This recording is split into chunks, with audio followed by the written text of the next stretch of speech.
Prime Minister Modi speaking at the G20 summit in Turkey. Let's cut across live. Your Excellency, President Xi Jinping,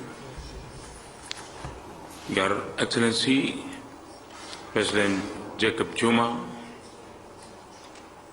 Your Excellency, President Dilma Rousseff, I thank our host, President Putin, for excellent arrangements for today's meeting and for his leadership of BRICS. Congratulations for hosting a very successful 7th BRICS Summit. Excellencies, we stand united in strongly condemning the dreadful acts of terrorism in Paris. We express our deepest sympathy and support to Russia for the loss of life in Sinai. Ankara and Beirut are also reminders for terror's growing spread and impact. The entire humanity must stand together as one against terrorism.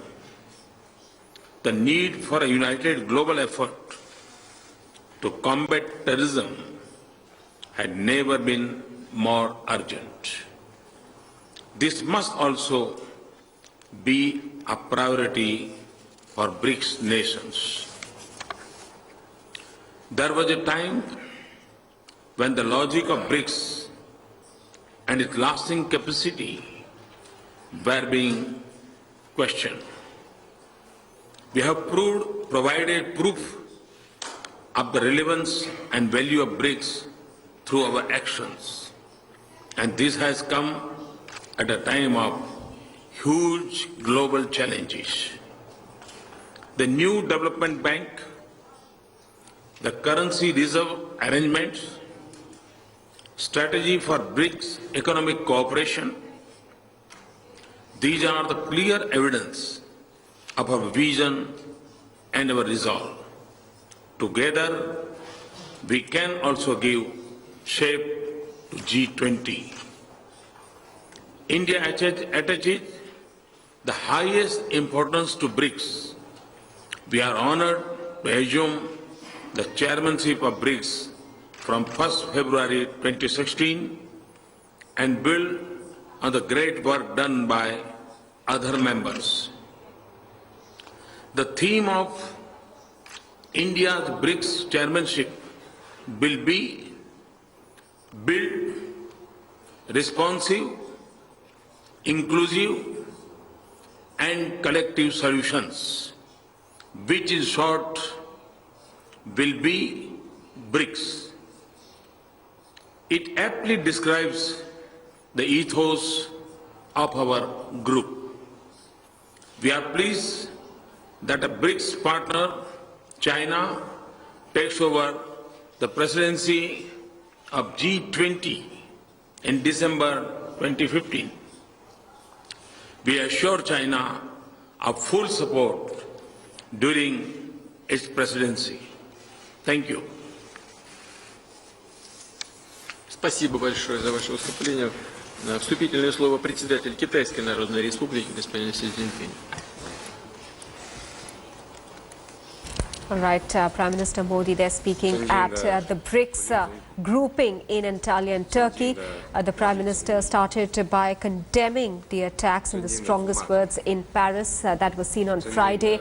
The coordinated attacks that took place in the heart of Paris, which have left over 129 people dead, scores injured, who are some of them are critical at this juncture. The Prime Minister also said that China is going to be taking over as the head of G20, and that the Prime Minister saying there that India will extend all cooperation to China, the grouping.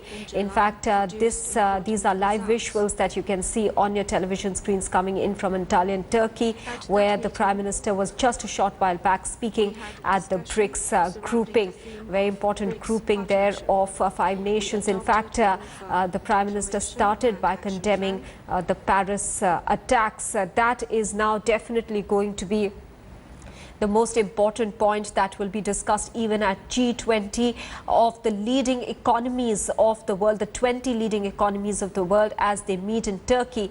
The shadow of the Paris attacks will be clearly seen, as well as the war in Syria, apart from economy and climate change. Already the world leaders have united in condemning the attacks. France has said that they will go after ISIS and that nobody will be spared. Also, what we know at this present point is that investigations are continuing in Paris and that some of the links have been traced to Belgium. We understand that there is one suburb just outside Brussels which has been identified as the place from where 3 accomplices of the terrorists have been picked up. The Prime Minister there speaking in Antalia in Turkey, speaking out against terrorism and saying that it's time for people to stay united, speaking at the BRICS grouping there. Smita Sharma, Deputy Editor, is now joining us with more details. Smita, India has condemned the attacks in Paris in no uncertain terms there. World leaders have called for not just solidarity but for everyone to fight ISIS together. What is the way ahead that we are seeing? Is there any plan of action that we are seeing as far as fighting ISIS is concerned after the attacks in Paris? You know, Maha, clearly the mood in G20 summit, which gets underway, ahead of which, of course, Narendra Modi was at the BRICS leaders meeting. The G20 was about to be terror, was about to be the economic climate, but it has, in a way, turned into the terror summit, really. So where, of course, the French President Hollande is unable to make it, given the current circumstances in his country, but will be represented, of course, by his foreign and other ministers. The world has been now divided in terms of ISIS, whether military solution is really the way forward. Coming in from here, if the countries are to put their might together and formulate a strategy, because you cannot clearly have a distinction between good and bad terrorism, something that India has been stressing on for the longest time, because India too has suffered terrorism in all the worst possible forms and manifestations. So, and India has also been a proponent, remember, when it comes to terrorism, on that UN Convention on Global Terrorism that still needs for all countries to come together, where we have seen a significant difference in the way terrorism is defined. Yes. So while, yes, the France attacks really provide the center stage of sorts, it's being called to France's own 9/11 moment. Yes. For these leaders to come together and formulate a strategy, but will that happen? Russia has its own interests in that area. Turkey has its own interests. That's all true. of them do that, pick and choose sort of a game. So Yes. We'll have to watch as to how they can really move beyond words here. Yes, absolutely. The fight against ISIS still remains very complicated when everybody looking at the interests of their country at the moment. And we're seeing this deadly attack in Paris and right after that, this G20 summit. The Prime Minister, of course, was speaking at the BRICS grouping, condemning the attacks in Paris to start with. Smita Sharma, many thanks for joining us with those details.